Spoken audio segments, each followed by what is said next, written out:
নমস্কার, আপনারা দেখছেন দ্য ইন্ডিপেন্ডেন্ট বেঙ্গল। আমি শিবম। শুরুতেই এক মস্ত বড় ধামাকা। নরেন্দ্র মোদী এবং ডোনাল্ড ট্রাম্পের মিটিং এর পর সাংবাদিক সম্মেলনে বসে খোদ ডোনাল্ড ট্রাম্প ঘোষণা করে দিয়েছেন বাংলাদেশ ইস্যুতে শেষ সিদ্ধান্ত নেবেন নরেন্দ্র মোদী। অর্থাৎ এই ঘোষণা যে মোহাম্মদ ইউনূসের রাতের ঘুম এক ঝটকায় উড়িয়ে নেবে তা কিন্তু স্বাভাবিক। এই মোদী এবং ডোনাল্ড ট্রাম্পের মিটিং এর দিকে আন্তর্জাতিক স্তর কিন্তু অধীর আগ্রহে দেখার জন্য অপেক্ষা করছিল। দুজন অত্যন্ত সাকসেসফুল পপুলার লিডার যখন একে অপরের সঙ্গে মিট করেন তখন পৃথিবীর অনেক কিছু জিওপলিটিক্যাল সারফেস এবং জিওপলিটিক্যাল ইকুয়েশন অন্যদিকে নিয়ে যেতে পারে, এরকমই মত আন্তর্জাতিক বিশেষজ্ঞদের। আর এই মিটিং এর শুরু থেকে শেষ প্রান্তে যে বিষয়গুলো নিয়ে আলোচনা হলো তা নিঃসন্দেহে ভারত এবং আমেরিকার পার্টনারশিপ এবং বন্ধুত্বকে আগামী 4 বছরের জন্য অন্তত একটা সুরক্ষিত জায়গায় কিন্তু নিয়ে গেল। একাধিক বিষয় নিয়ে ডিসকাশন হয়েছে, একাধিক ট্যারিফ একাধিক বিতর্কিত বিষয় এই মিটিং এর পরে সামনে এসছে। কিন্তু আজকে এই ভিডিওটা আমি ছোট করে বানিয়ে আপনাদের বোঝানোর চেষ্টা করছি প্রাথমিকভাবে গুরুত্বপূর্ণ কি কি বিষয় নরেন্দ্র মোদী এবং ডোনাল্ড ট্রাম্পের আলোচনার বিষয়বস্তুতে ছিল। দেখুন, একটা গ্র্যান্ড ওপেনিং এই মিটিং এর প্রথম থেকেই হয়েছে। সব থেকে ইম্পর্টেন্ট বিষয় হলো এই মিটিং এর আগে একাধিক ক্ষেত্রে বিতর্কের সৃষ্টি হয়েছিল। বিভিন্ন কূটনীতিবিদরা বলছিলেন হয়তো এই মিটিং এ যেরকম ভাবা হয়েছে ওই অনুযায়ী মিটিং এগোবে না। অনেকে বলছিলেন নরেন্দ্র মোদীকে রিসিভ করেননি ডোনাল্ড ট্রাম্প ওইভাবে। বিভিন্ন ক্ষেত্রে নিন্দুকেরা বিভিন্ন খবর কিন্তু প্রচার করছিলেন। এই মিটিং এর আগেই ডোনাল্ড ট্রাম্প একটা এক্সিকিউটিভ অর্ডারে সাইন করেন, যেখানে রেসিপ্রোকাল ট্যারিফ নিয়ে তিনি একটি বড় ঘোষণা করেন। এবার রেসিপ্রোকাল ট্যারিফ কি? রেসিপ্রোকাল ট্যারিফ হলো বিশ্বের অন্য দেশ আমেরিকার পণ্যের উপরে যত শতাংশ শুল্ক কর চাপাবে, আমেরিকাও সেই দেশগুলোর উপরে কিন্তু সেই পরিমাণে শুল্ক কর চাপাবে। এই রকমই একটি ঘোষণাপত্রে অফিসিয়ালি সই করে দেন ডোনাল্ড ট্রাম্প। আর এটাই কিন্তু বিশ্বের একাধিক আন্তর্জাতিক বিশেষজ্ঞদের চর্চার আওতায় ছিল যে হঠাৎ করে ডোনাল্ড ট্রাম্প এই নরেন্দ্র মোদীর মিটিং এর আগে এই ধরনের রেসিপ্রোকাল ট্যারিফে কেন সই করলেন।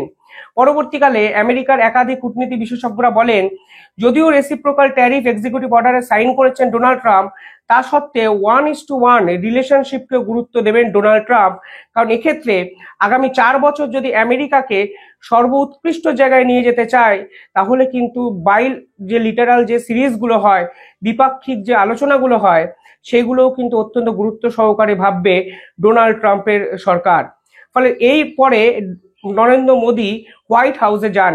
একটি ভিডিও আপনাকে দেখাবো যেখানে দেখবেন নরেন্দ্র মোদী যখন হোয়াইট হাউসে যান তখন দরজায় কিন্তু ডোনাল্ড ট্রাম্প দাঁড়িয়ে নেন। যখন ইসরায়েলের প্রেসিডেন্ট নেতানিয়াহু গিয়েছিলেন তখনও কিন্তু ডোনাল্ড ট্রাম্প ওখানে দাঁড়িয়ে তাকে রিসিভ করেছিলেন। এই ভিডিওটা দেখুন, দেখবেন কেন নিন্দুকেরা প্রশ্নচিহ্ন তুলেছেন। কিন্তু এরপরে আমি আরো একটা ফুটেজ দেখাবো, দেখবেন এই পুরো জল্পনাটার অবসান কিভাবে 15 সেকেন্ডে চলে যাবে আপনাদের। ভিডিওটা দেখুন।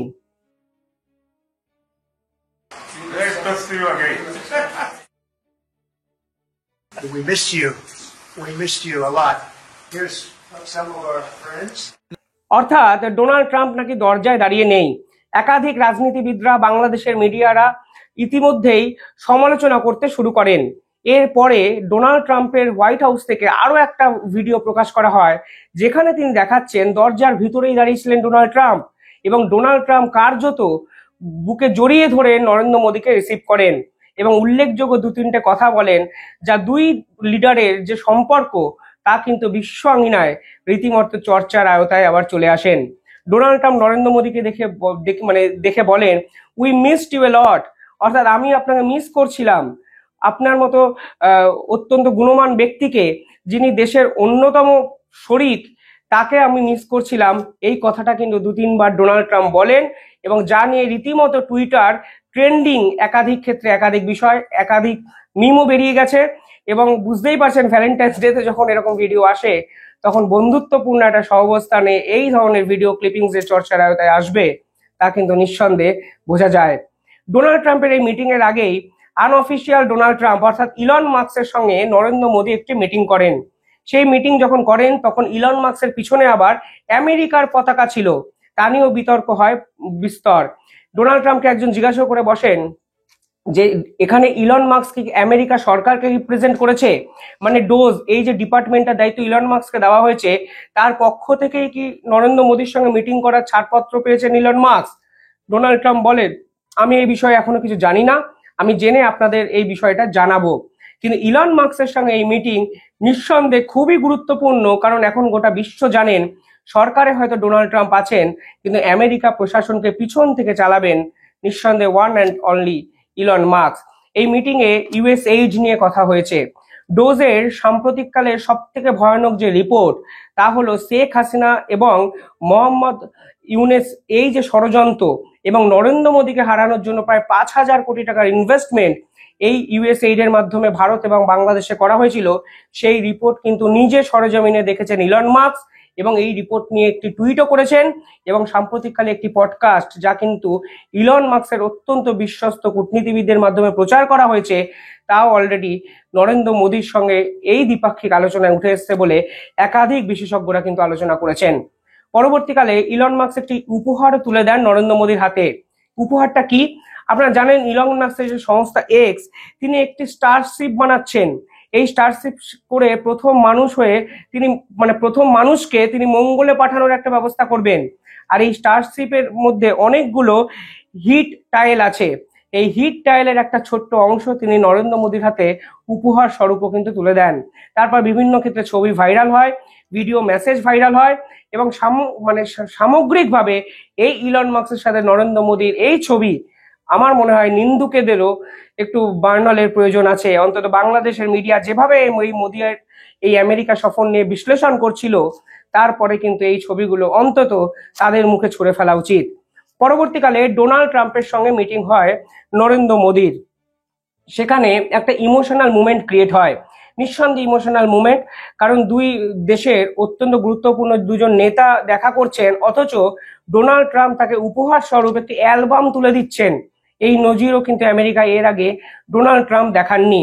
এই অ্যালবামে নরেন্দ্র মোদী এবং ডোনাল্ড ট্রাম্পের একাধিক ঘনিষ্ঠ মুহূর্তের যে ছবি, একে অপরের দেশে সফররত বিভিন্ন গুরুত্বপূর্ণ ছবিকে তিনি বাঁধিয়ে তুলে দিয়েছেন।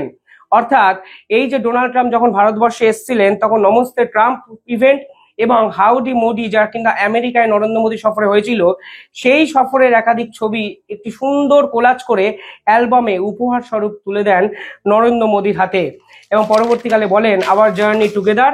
এই অ্যালবামে আমাদের সমস্ত বন্ধুত্বপূর্ণ ছবিগুলো আছে, তাও কিন্তু আমেরিকা সরকারের পক্ষ থেকে একদম অফিসিয়ালি টুইট করে জানানো হয়। এরপরে সব থেকে ইন্টারেস্টিং পার্ট, ট্যারিফ নিয়ে আমি একটা অন্য ভিডিও বানাবো। F-35 যে বিমান আছে তা নিয়ে আলোচনা হয়েছে, আমি সে বিষয়ে একটা আলাদা ভিডিও বানাবো। কিন্তু সব থেকে ইম্পর্টেন্ট পার্ট, যেখানে ডোনাল্ড ট্রাম্প কার্যত বিস্ফোরণ ঘটিয়ে দিয়েছেন মোহাম্মদ ইউনেস এবং বাংলাদেশ নিয়ে। একাধিক সাংবাদিক এই ডোনাল্ড ট্রাম্পকে একাধিক প্রশ্ন করেন। একজন সাংবাদিক সরাসরি প্রশ্ন করেন শেখ হাসিনা যে ইস্যু এবং মোহাম্মদ ইউনেসকে যেভাবে ক্ষমতায় বসানো হয়েছে এবং যে চক্রান্ত ইউএসএইড এর রিপোর্ট সামনে এসছে, এরপর আমেরিকা যুক্তরাষ্ট্রের ভূমিকা কি হবে? ট্রাম্প কি সিরিয়াসলি এই পার্টিকুলারলি এই হাসিনা এবং ইউনেস ইস্যুতে ঢুকবেন? তখন পাশে ডোনাল্ড ট্রাম্প সরাসরি বলেন, আমি সম্পূর্ণভাবে এই বাংলাদেশ ইস্যুটি নরেন্দ্র মোদীর উপরেই ছাড়লাম। অর্থাৎ নিশ্চিতভাবে বোঝা যাচ্ছে আলোচনার বিষয়বস্তুতে বাংলাদেশ ছিল এবং বাংলাদেশ নিয়ে শেষ কথা অন্তত আজকের পর নরেন্দ্র মোদী বলবে। আর এখানে আমি একটা প্রশ্ন আপনাদের জন্য রাখতে চাই, আপনাদের কি মনে হয় যতদিন না বাংলাদেশের নির্বাচিত সরকার আসছে কিংবা হাসিনাকে নতুন করে সরকারের মসনদে বসানো সম্ভব হচ্ছে, ততদিন বাংলাদেশের সঙ্গে সম্পর্ক ছিন্ন করা উচিত নরেন্দ্র মোদীর ভারতের? কারণ এতদিন অবধি নরেন্দ্র মোদী ভারতের অনেক কিছু ইকুয়েশন মেনটেন করতে হয়েছে। আন্তর্জাতিক সম্পর্ক কিভাবে যাবে, কিভাবে এই পুরো বিষয়টা রিফ্লেক্ট হবে, বাংলাদেশকে ব্যান করার আগে একাধিক বিষয় মাথায় রাখতে হয়, ট্রেডগুলো অনেকগুলো ডিপেন্ড করে একে অপরের উপর, সেগুলো মাথায় রাখতে হয়। কিন্তু আজ যখন ডোনাল্ড ট্রাম্প খোলা হাতে নরেন্দ্র মোদীকে খেলতে দিলেন, তখন নরেন্দ্র মোদীর কি এই সম্পূর্ণ বিষয়ে আরো অ্যাগ্রেসিভ কোনো ভূমিকা বা পদক্ষেপ নেওয়া উচিত? এই প্রশ্ন আমি আপনাদের উদ্দেশ্যে রাখলাম। তবে তার আগে ভিডিওটা দেখুন, যেখানে ডোনাল্ড ট্রাম্প পরিষ্কারভাবে বলছেন, I will leave that to to prime minister Modi. অর্থাৎ আমি এই সম্পূর্ণ বিষয়টি নরেন্দ্র মোদির উপরেই ছাড়লাম। What you would like to say about the Bangladesh issue, because we saw and it is evident that how the deep state of United States was involved in regime change during the Biden administration, and then Mohammed Yunus made Junior Soros also. So what is your point of view about the Bangladesh? Soros, and what is the role that the deep state played in the situation in Bangladesh? Well, there was no role for our deep state. It was, this is something that the Prime Minister has been working on for a long time and has been worked on for hundreds of years, frankly. I've been reading about it. But I will leave Bangladesh to the Prime Minister. পরবর্তীকালে আরো এক গুরুত্বপূর্ণ প্রশ্ন করেন এক সাংবাদিক সরাসরি deep স্টেটের ভূমিকা নিয়ে প্রশ্ন করেন। এই ডিপ স্টেট কি? যারা আমাদের ভিডিও দেখেন তারা এর আগেও দেখেছেন। ডিপ স্টেট হলো সরকারে নেই অথচ বিভিন্ন ক্ষেত্রে সরকারি অফিসাররা একজোট হয়ে কোনো পার্টিকুলারলি দেশের বিরুদ্ধে অপারেশন চালানো, হিউজ মাল্টিমিলিয়ন ডলার ইনভেস্টমেন্ট এবং পার্টিকুলারলি অন্য দেশকে কন্ট্রোল করার একটা চেষ্টা করেন এই ধরনের সমবেত হয়ে সরকারি আধিকারিকরা বা যারা পার্টিকুলারলি আমেরিকার প্রশাসনের সঙ্গে জড়িত ব্যক্তিরা।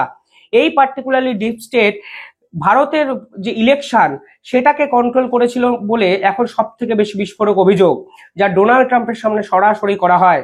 এবং উনি যে কথাগুলো বলেন, আমার মনে হয় ভারতের বিরোধী দলের রাজনীতিবিদরাও অন্তত সেই কথাগুলোকে গুরুত্ব সহকারে দেখবেন এবং গণতান্ত্রিক একটি বৃহত্তম গণতান্ত্রিক দেশে এই কথাটা নিঃসন্দেহে আশঙ্কাজনক এবং বিপজ্জনক। ডোনাল্ড ট্রাম্প পরিষ্কারভাবে বলেন, it could have had a role, অর্থাৎ ইউএসএইড এর টাকা দিয়ে ভারতের নির্বাচনকে কন্ট্রোল করার চেষ্টার একটা সম্ভাবনা আছে এবং সত্যি একটা রোল হয়তো থাকতেও পারে। ভাবুন, ডোনাল্ড ট্রাম্প ক্ষমতায় বসে নিজের দেশের বিভিন্ন কর্মচারীর উদ্দেশ্যে তিনি বলছেন এই রোল কিন্তু আছে এবং এটা অবশ্যই নির্বাচনকে কন্ট্রোল করার একটা চেষ্টা কিন্তু করা হয়েছে। ভাবতে পারেন কত বিপজ্জনক একটা বিষয়। ভারতের ইলেকশন, ভারতের এই যে ভোটাধিকার সিস্টেম, তা বিশ্বের অন্যতম বড় একটা সিস্টেম। সেইটা বাইরের কোনো একটা বিদেশি শক্তি টাকা দিয়ে শুধুমাত্র কন্ট্রোল করবে বা কন্ট্রোল করতে চাইবে, নিঃসন্দেহে ভারতবাসী হয়ে এটা অত্যন্ত বিপজ্জনক একটা ধারা বলে আমার মনে হয়। আপনি যে দলেরই সাপোর্টার হন না কেন, এই প্রবণতা যদি ভবিষ্যতে বজায় থাকে তাহলে কিন্তু ভারতবর্ষের সামাজিক ক্ষেত্রে অত্যন্ত বড় একটা বিপর্যয় আসতেই পারে। আর ডোনাল্ড ট্রাম্প নিজেই আমেরিকার এই বৃহত্তর ষড়যন্ত্র যেভাবে একের পর এক ফাঁস করছেন, আমার মনে হয় বিরোধী রাজনীতিবিদরা যারা আছেন আমাদের দেশে তাদেরকে অত্যন্ত গুরুত্ব সহকারে এই পার্টিকুলার অভিযোগগুলো নিয়ে ভাবা উচিত, চর্চার আওতায় নেওয়া উচিত। কিন্তু আপাতত আন্তর্জাতিক মিডিয়ার কথায় যে লাইনটি সব থেকে বেশি আলোচনার শীর্ষে তা হলো Bangladesh issue, I will leave it to prime minister Narendra Modi. Mohammad Yunus কি শুনতে পাচ্ছেন? আর নরেন্দ্র মোদির এক্ষেত্রে কি করা উচিত, এই প্রশ্নটা আমি আপনাদের উদ্দেশ্যে রাখলাম। মোদির এই আমেরিকা সফর নিয়ে কি কি ডেভেলপমেন্ট হয়েছে আমি আরো ভিডিও আপনাদের সামনে নিয়ে আসবো। আপনারা চ্যানেলটিকে একটু সাবস্ক্রাইব করে পাশে থাকবেন। ধন্যবাদ।